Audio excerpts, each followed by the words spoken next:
Let's take a quick poll, everybody.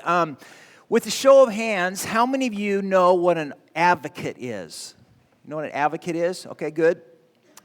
Webster's dictionary, so we're all on kind of the same page, describes an advocate as someone who pleads the cause for another person or something. There's someone who maybe will support or argue for another, okay? That's an advocate. So today I've got three pictures of three what we might call famous people who are advocates for specific things. So it's kind of a test. So here's the first picture. Who's that? Michael J. Fox. Okay, so Michael J. Fox is an actor. He got his kind of his start on a TV show called Family Ties. I never watched it, but maybe some of you did. Where I really kind of know Michael J. Fox is through his work with Back to the Future trilogy and stuff. Who knows what Michael J. Fox is an advocate for? Kirk, what? Parkinson's. Why is Michael J. Fox an advocate for Parkinson's? Because he has it. In 1991, he was diagnosed with Parkinson's. In 1998, he kind of went public and shared with everybody that he has Parkinson's disease. And since that time, Michael J. Fox has been an advocate striving to really raise money and awareness to try to bring about a cure for Parkinson's disease. So Michael J. Fox is an example of an advocate for something, okay? Here's the next picture. I think. Who's that? Al Gore. Who's Al Gore? Al Gore is the most widely known as the 45th Vice President of the United States. His running mate was who? Bill Clinton, President Bill Clinton. What cause is Al Gore an advocate for? Anybody know? That's right, environmental, climate change. Al Gore is concerned about the environment. He's does a lot of talks about global warming. So Al Gore would be an example of an advocate for a cause, in this case, environmentalism or climate change. Good. Last picture. Who's that? Donica McKellar. Donica McKellar. I think it's Donica. That's how you say her name. Donica. Donica McKellar. Nobody knows who she is? Yes, a few of you recognize her at least. Donna McKellar, she was on the television show The Wonder Years. Anybody watch that show? And she's also an author. You probably don't know what she's an author if you don't know who she is. She authors books on mathematics. She's a mathematics guru. And so what might her advocacy concern? Any guesses? Education, teaching.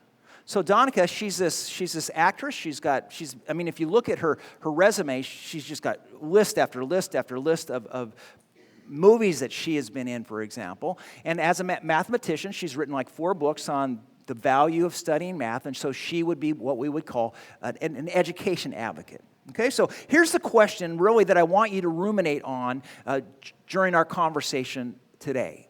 And that is, who is God asking you to advocate for? Okay? Who's God asking you to advocate for? Maybe somebody comes to mind. Because today we're going to unpack this Bible story that tells the tale of a man who went to bat for a city that God was about to destroy. The Bible tells us that the people who are living in this city are notoriously evil. We're going to read their story, and we're going to see how the city has a reputation of being morally kind of sinful. But before God sends 2 angels into the city to destroy it, I want you to notice what one man does to try to spare the lives of the people living there. He is an advocate for this city, okay? So here's the big idea. If you're taking notes and you kind of want to know what we're talking about today, write this down. My actions influence God's actions. Okay, I want you to personalize that. So my actions, your actions, but think about that, personalize it. My actions, tell yourself this, my actions influence God's actions, okay? Now if you have a Bible, whether it's in written or digital form, we're going to unpack this story. And I don't really know how to do this except to read the whole story. And so turn in your Bibles to the book of Genesis chapter 18. Genesis is the first book, so it should be easy for you to find. And I really wrestled with how to unpack our idea today. So I'm just going to read a whole chunk of verses here from chapter 18 and chapter 19 to give you the big picture of the story. And then what we're going to do is we're going to pull some pieces apart that hopefully we can apply in our lives. Okay, so we talk about this idea that my actions can actually influence God's actions. Okay, so Genesis chapter 18, I'm going to start reading at verse 16. And as always, I ask you to try to picture the scene in your mind, okay? So let me set the context. So Abraham is the guy we're going to talk about, and he's just had these visitors. These two men have visited him. He doesn't know this, but they're angels. And they've just told Abraham that his wife, Sarah, who's like 99 years old, is going to get pregnant. She's going to have a baby. And she laughs. So the first part of chapter 18, she's laughing. She's saying, right, I'm going to have a baby. Give me a break. Verse 16. Then the men got up from their meal, and they looked out towards Sodom. As they left, Abraham went with them to send them on their way. Should I hide my plan from Abraham? The Lord asked. Okay, so write this down, point number 1 in your notes. God has plans. God has plans. We see it here. God has a plan, and he's asking the question, should I hide my plan from Abraham? So God has plans. Verse 18. For Abraham will certainly become a great and mighty nation, and all the nations of the earth will be blessed through him. I have singled him out so that he will direct his sons and their families to keep the way of the Lord by doing what is right and just. Then I will do for Abraham all that I have promised. So the Lord told Abraham his plan. He said, I've heard a great outcry from Sodom and Gomorrah because their sin is so flagrant. I'm going down to see if the actions are as wicked as I have heard. If not, I want to know. The other men turned and headed towards Sodom, but the Lord remained with Abraham. Abraham approached him and said, will you sweep away both the righteous and the wicked? Suppose you find 50 righteous people living there in the city. Will you still sweep it away and not spare it for their sakes? Surely you wouldn't do such a thing, destroying the righteous along with the wicked. Why? You would be treating the righteous and the wicked exactly the same. Surely you wouldn't do that. Should not the judge of all the earth do what is right? So who is Abraham advocating for? The city, right? These people. The Lord replied, if I find 50 righteous people in Sodom, I will spare the entire city for their sake. Then Abraham spoke again, since I have begun, let me speak further to my Lord, even though I am but dust and ashes. Suppose there are only 45 righteous people rather than 50. Will you destroy the whole city for lack of 5? And the Lord said, I will not destroy it if I find 45 righteous people living there. Then Abraham pressed his request further. Suppose there are only 40. And the Lord replied, I will not destroy it for the sake of the 40. Please don't be angry, my Lord, Abraham pleaded. Let me speak. Suppose only 30 righteous people are found. Now, I have a suspicion that Abraham has an idea that the people in Sodom are not a very righteous group of people. I mean, he keeps going from 50 to 45 to 40. Now we're at 30. He has an idea that, chances are strong that God's not even going to find that many people, right? Which is why he's pleading with God, please don't. And there's a reason why. We'll find out here in a minute. And the Lord replied, I will not destroy it if I find 30. Then Abraham said, since I have dared to speak to the Lord, let me continue. Suppose there are only 20. And the Lord replied, then I will not destroy it for the sake of the 20. Finally, Abraham said, Lord, please don't be angry with me. If I speak one more time, suppose only 10 are found there. And the Lord replied, then I will not destroy it for the sake of 10. When the Lord had finished his conversation with Abraham, he went on his way, and Abraham returned to his tent. So what we see here is this big idea where my actions actually are influencing God's actions, right? God has a plan. He's setting out to kind of see what his plan starts to roll it out. But in this plan, as it's being rolled out, Abraham starts to advocate on behalf of the people living in the city of Sodom. And so write this down, point number 2 in your notes. That God loves to work out his plans through me. Personalize that. God loves to work out his plans through me. So Abraham is having this conversation. He's advocating, and God is actually listening, right? God is modifying his plans. My actions can influence God's actions. Let's keep reading. Chapter 19, a few more verses, and then we're going to dig deeper. That evening, the two angels came to the entrance of the city of Sodom, and Lot was sitting there.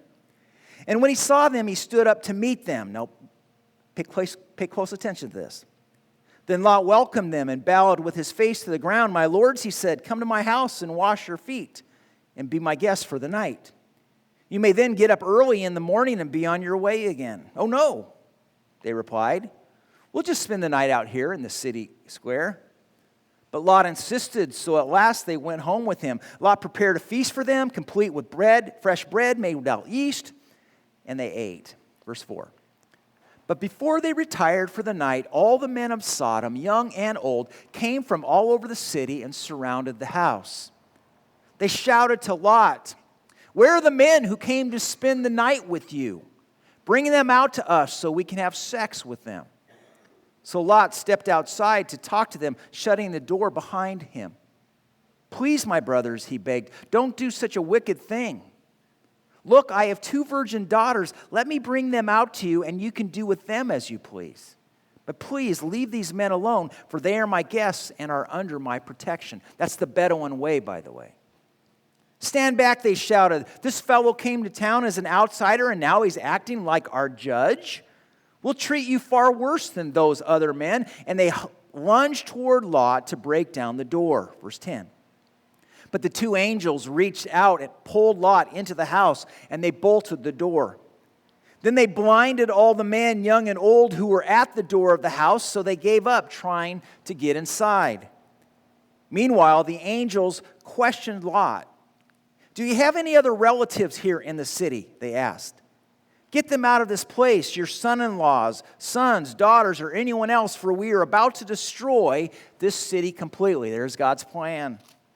The outcry against this place is so great, it has reached the Lord, and he has sent us to destroy it.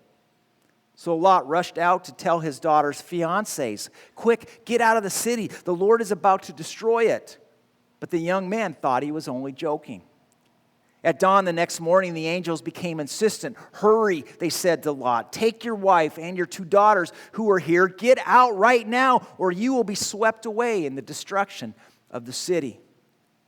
When Lot still hesitated, the angels seized his hand and the hands of his wife and 2 daughters and rushed them to safety outside the city, for the Lord was merciful.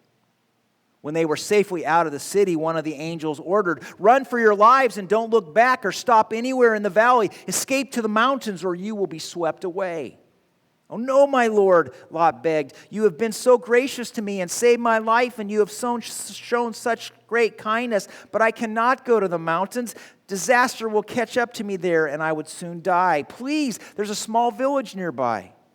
Please let me go there instead. Don't you see how small it is? Then my life will be saved. So here again we see an example where God has a plan. His plan is to move Lot to the mountains, but Lot is in this interaction with God's messengers, the angels, and what does God do? He changes his plans. My actions can actually influence God's actions. Verse 21. All right, the angel said, I will grant your request. I will not destroy the little village, but hurry. Escape to it, for I can do nothing until you arrive there. Verse 23. Lot reached the village just as the sun was rising over the horizon. Then the Lord rained down fire and burning sulfur from the sky on Sodom and Gomorrah. He utterly destroyed them along with the other cities and villages of the plain, wiping out all the people and every bit of vegetation. But Lot's wife looked back, and as she was following behind, and she turned into a pillar of salt. Abraham got up early that morning and hurried out to the place where he had stood in the Lord's presence. He looked out across the plain toward Sodom and Gomorrah and watched as columns of smoke rose from the cities like smoke from a furnace. But God, let's end here. But God had listened to Abraham's request and kept Lot safe, removing him from the disaster that engulfed the cities on the plain. My actions influence God's actions. Church, do you have a tendency to have a hierarchy of sin? I mean, think about this. Do you have a tendency to rate some sins worse than other sins? For example, in your eyes, which is a worse sin? Lying or stealing? Is one worse or the other? In your eyes, which is a worse sin? Committing adultery, being unfaithful to your spouse, or molesting a child?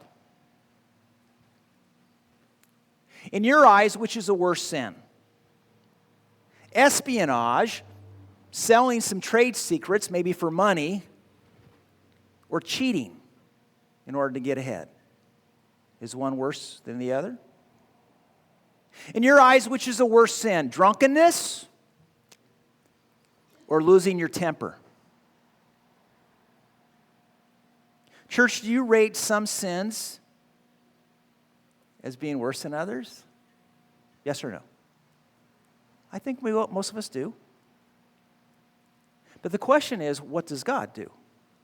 Does God rate some sins as worse than others? Does God have a pecking order of this is really, really bad and this is somewhat bad?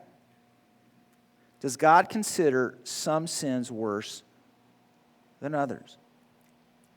You know, here in this Bible story, we're told in verse 17 that God has a plan, right?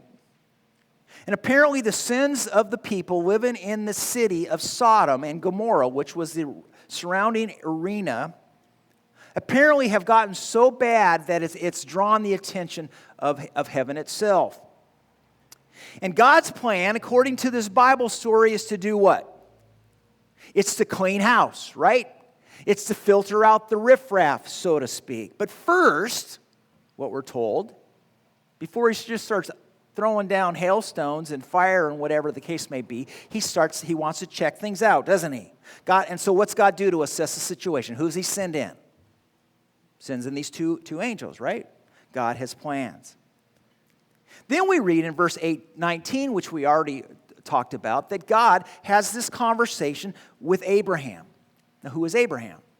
Well, if you read earlier in the Bible, most of you know that Abraham was this guy who God just found favor in. He and Abraham had this relationship. It was a trusting relationship. Abraham loved God. God loved Abraham. And in verse 19, God says, I've singled Abraham out so that he will direct his sons and their families to keep the way of the Lord by doing what is right and just. Then I will do for Abraham all that I promised. And so here we read that God is telling us that one of his kingdom plans is to bless Abraham's descendants, right? In fact, we'll get there. I don't want to jump ahead in my thinking. So apparently we have this relationship between God and Abraham. And I want you to notice how Abraham responds once he learns what God's plan is, right? Notice that Abraham starts a petition. We talked about that. We've read that. He starts a petition for the people living in the city of Sodom and Gomorrah. He begins to advocate for them. Now, question.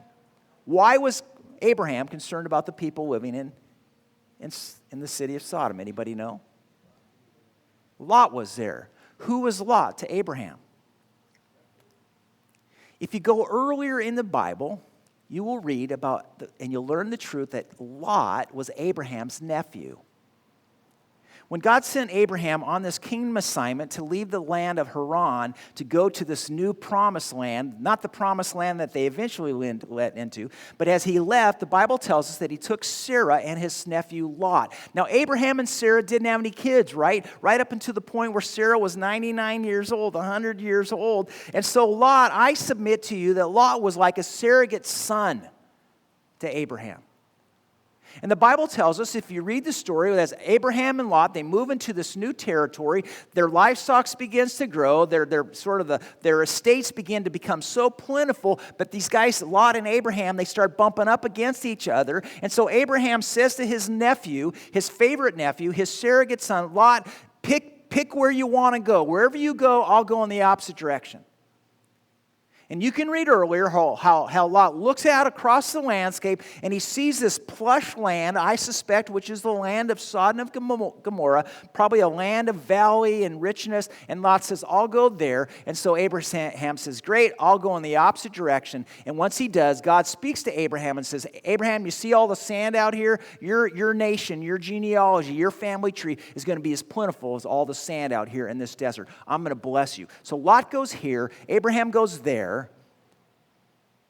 What do you think? Would you think Abraham and Lot ever saw each other again? I think if you had a favorite nephew, you probably would check in on each other from time to time. So just stay with that. I suspect that Abraham probably knew that Lot became married. I submit that Abraham probably was aware of the fact that not only did Lot have 2 daughters, but Abraham probably also knew that Lot's daughters were engaged, that they had fiancés. Which is why I submit that Abraham was concerned about Sodom and Gomorrah, because if God was going to wipe out the city, guess who would go with that? His favorite what? Favorite nephew, along with his wife and his 2 daughters. Now look at chapter 19, verse 1. Okay? We're going to get practical here now. Where do we find Lot sitting when the angels come into the city? Where's he at? He's at the gate. What took place at the gate? Do you know, in a city? If you read the Bible, anytime there was any kind of business transaction, if people would sell land, if they would make some kind of contract, it would happen at the city gate. And so the fact that Lot is sitting at the city gate suggests to me that Lot was probably a judge of some kind. Because when we read the Bible, for example, when Absalom wanted to overthrow his dad, King David, where did Absalom sit? He would sit at the city gate. And the Bible would say that they would bring their concerns to Absalom, and he would act as a judge for the sake of the people. And in the process, he began to win people's hearts. There's another guy who sat at the city gate. I can't remember him right now. I didn't write it down. But trust me, if you sat at the city gate, you were probably a judge of some kind. Now let me find my notes here so I know where I'm at. So we see that judges, in biblical times, judges sat at the city gates in the public places where legal and business transactions took place. And we're also told that Lot invites these angels. He doesn't know that they're angels, I don't think. He just knows that they're men to spend the night with him, which was the Bedouin way, as I mentioned already. You remember that movie? There was a movie where one of our anybody know what it is? Where one of the United States, sent one of our mercenaries, not our mercenaries, but our Navy SEALs or whatever into Iran, and he got caught by the Taliban. Anybody see that movie? It's a true story. And basically this Taliban, this little community in Iraq, I think it was, they protected this American soldier against the Taliban at the risk of their lives, not because they liked Americans, but because that was the Bedouin way. And so I'm submitting to you that Lot knew how evil the city of Sodom was. And he knew that if these 2 men, who he assumed men, were to stay in the city court, what would happen to them? They would be attacked. How do we know that? Because we read about it here, that it took place at his house, okay? Let me ask you this. I think God sent angels to protect Lot in part for 2 reasons, and then I want you to personalize this. Because Abraham was advocating for him, and because at Lot's heart he was righteous. Right? He's at the gate, he's a judge, he's looking out for the benefit of these 2 men, and yet what's really weird and kind of sick is what's he do to try to protect them? What's he offer? His daughters, right? Now I have 2 daughters. And it's the idea of having some guest come into my home and say, I'm going to protect you, but I'm going to give you my daughters to do with them. That just is repulsive to me. So what that suggests is even though Lot was righteous and he was somewhat a man of character, the way of Sodom was beginning to infiltrate his life. There was this inconsistency, okay? So here's the question I want you to think about. In your life, in my life, where has the world distracted you? You know, you love Jesus, many of you do. You're here today or you're watching online. You're interested in growing in your relationship with God, and yet the question is, are we like Lot, and where are you being pulled by the world? What's distracting you that's pulling you away from your relationship with with God that God might not be pleased with. So evaluate that. Evaluate your own morality today. You know, maybe, let me just stop here for a second. Maybe one of the reasons why you're here today, or maybe one of the reasons why you're tuning in today, if you're watching online, is because you recognize that you have sin in your life. Maybe some of you have had a bad week where you've fallen morally in some level. You picked the sin. We all sin. And maybe you're here today and you're just feeling kind of dirty. I got good news. God's in the business of dirty. And God's in the business of washing us clean. So let's just take a moment. Just bow your head for a second. And if you're feeling a little dirty today and you feel like, yeah, maybe you dropped the ball a little bit, you know, you want to live for God, and yet maybe something happened this week that just kind of pulled you, the world pulled you back in. Would you just ask God today for forgiveness?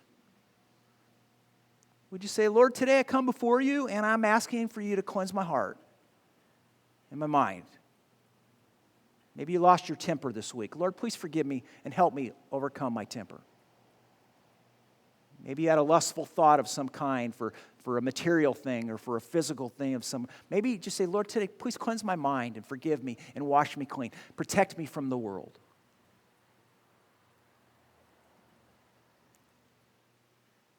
God's in the business of washing us clean. So, Lord, hear our prayers today. And in faith, we say thank you for cleansing us. In faith, we say thank you for accepting us the way you accept the law. Good. Okay? Amen. Now write this down. Point number 3 in your notes. God listens and considers my petitions. God listens and He considers my petitions. Friends, when you advocate for someone, I want to submit to you, based upon this Bible story, that God is listening. And He will respond with at least consideration. You know, when we read verses 25 to 33, Abraham asks a question, God, how can you destroy the good along with the bad? Right? It's sort of in that same theme of how can good stuff happen to bad people? Abraham advocates, God, will you spare anyone if you can find 50 decent people? And we read in verse 26, God says, okay, Abraham, if you can find 50, we find 50, done. Comes back, well, how about 45? God says what? Okay. 40? Okay. 30? Okay. 20? Okay. 10? What's God say? Okay. What does that say? It says God listens and He considers my petition. Abraham knows that things are grim in the city of Gomorrah. He also recognizes that Lot's family are there and they're in trouble. But here's what, again, I want you to capture, that my actions can influence God's actions. The Bible writer tells us in verse 19 of chapter 19, verse 29 actually of verse 19, that God listened to Abraham's request. He kept Lot safe, removing him from the disaster that engulfed the cities on the plain. So here's my final point that I want you to think about today. This is it. We're done in 1 minute. Who is God inviting you to advocate for? Is it a son? Is it a daughter? Is it your coworkers? Is it some politician? Is it the President of the United States? Are you concerned about our city? Are you concerned about a school that might be in your neighborhood?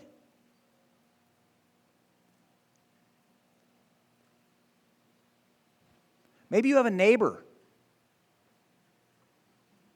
that you know things are going hanky. You know, we have a neighbor behind us that Saturday nights they love to throw parties, loud ones. And the pool is just on the other side of our fence, and there's guys and girls, and I'm assuming it's probably a younger crowd. I haven't met them, but lots of F-bombs being thrown around at 11 o'clock at night, and you guys all know what an F-bomb is, right? It's that bad word that we tell our kids not to say. I don't know what their story is, but rather than complain, should I be advocating for them? One of the young men last night was so loud and so vulgar, I found myself asking the question, because my office is right there, just on the other side of the fence, and I found myself asking the question, I wonder what his story is. I wonder what kind of pain he's experienced in his life to try to just live out the way what's his story? And it wasn't coming from a position of superiority or judgment. It was just curiosity, And I just found myself praying for him. God, I don't know where he's at in his life, but I pray that you would, just be real to him. Who's God inviting you to advocate for? Maybe some of you know what it's like to be divorced. And maybe now you have a friend who's working through the emotion of a bad marriage. Maybe that's what you're supposed to be advocating for. Maybe you have a son or a daughter or a nephew or a niece who's not really making great decisions right now, and you can just watch them spiraling out of control. Maybe that's who God's calling you to advocate for. Our church has always been a church for the community. You're going to hear me talk about that this coming Saturday at a party, that we've always been a church that's wanted to be engaged and invested in what goes on in our city. And that's why you're here, right? Because that's a part. Where in our city is God inviting you to advocate for? What do you find yourself complaining about? What are the things and the people in your life that just rub you the wrong way? Maybe that's where you should start to pray. I always pray, God, change me, right? Change my heart. But maybe the issues that rub you the wrong way, it's because they mean something to you. They're important to you. Who is God inviting you to advocate for? Who's lost? Who's living a compromising life? Who's spiritually wayward and not pursuing their relationship with God? Who is God inviting you to advocate for? Let me give you a couple things to pray about, and then I'm going to wrap it up. Right now, our church is investing in Estancia High School. You guys have heard about it. Coach Vargas, there's a club, Christian club. He's opened his classroom, and a lot of the football players who he's in relationship with on a regular basis come. There's guys and girls, and Beto and Millie go every Thursday, along with a few other youth leaders in our city. And they have pizza, and Beto has started to bring his guitar, and they're investing in these kids. And now these kids are in our office, and they're doing podcasts, and it's crazy, and it's messy, and they're loud, and it's life. We are advocating for these young men and women. And so if you don't have an idea of what to pray for, I would invite you to start to pray for, if you're not already, Coach Vargas and Beto and Millie and these young men and women who come in and they're a part of our church. Scope of influence. Right now, our police chief just resigned, Rob Sharpnick. And I can't say much about that. I could, but I'm not going to. But I would invite you, maybe right now, that you would pray for our police department and for our city council now as they're going to make decisions about who should replace him. There's people who are hurting. If you ever lost a favorite boss, or there's other people who are probably glad too. Who is God inviting you to advocate for? When our church came here 6 years ago, just shortly after we were invited to be a part of this campus, an outside organization, and some of you know the story, has sought to take this property. We talked about maybe one of the reasons why the Lord brought Palm Harvest here is so that we could be part of the fight, so to speak. And this past Friday, 3 justices, can I talk about this? 3 justices met together to hear the argument of Harbor Christian Fellowship, who's the mothership of this church. Rob over here is on the board, to say, it's not fair. What you're doing is wrong. And so maybe in the next 2 to 3 weeks, these justices are going to mull over the decision about what the next step might be. I would invite you to advocate for Harbor Christian Fellowship. I would invite you to advocate for us, that we get to stay here and we get to continue to invest in the West Side, Costa Mesa. So where is God inviting you to advocate? Who is God inviting you to advocate for? Because brothers and sisters, my actions influence, as we see here in this story, God's actions. So point number 4, there's a blank there for you. God is inviting me to advocate for. I want you to write something down. Fill it in. And then this week, I invite you and challenge you to pray every day, throughout your day, for that specific issue, cause, person. Speak out for one. Speak out for one. Who is God inviting you to advocate for? Just pick one. Why? Because my actions, your actions, can influence God's actions. So bow your head if that's helpful for you, and I want you to pray a prayer of favor upon the person or the cause that God's stirred you to be an advocate for today.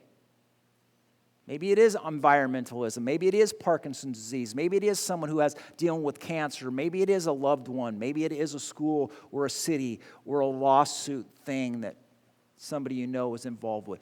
Just say, Lord, would you right now intercede?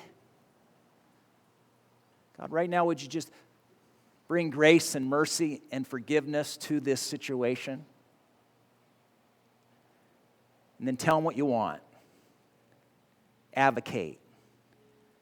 Say, God, this is my desire. And I'm asking for it in faith right now.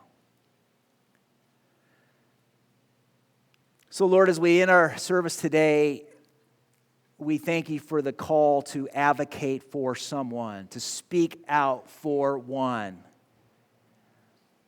We thank you that you've allowed us as a church family for 20 years to be that kind of a group. And we look forward, God, this week as we thank you in advance for the movement you are going to bring of love and grace and mercy and forgiveness into this situation or cause that we are lifting up. We praise you in thanks, in faith, in Jesus' name. Would you say amen?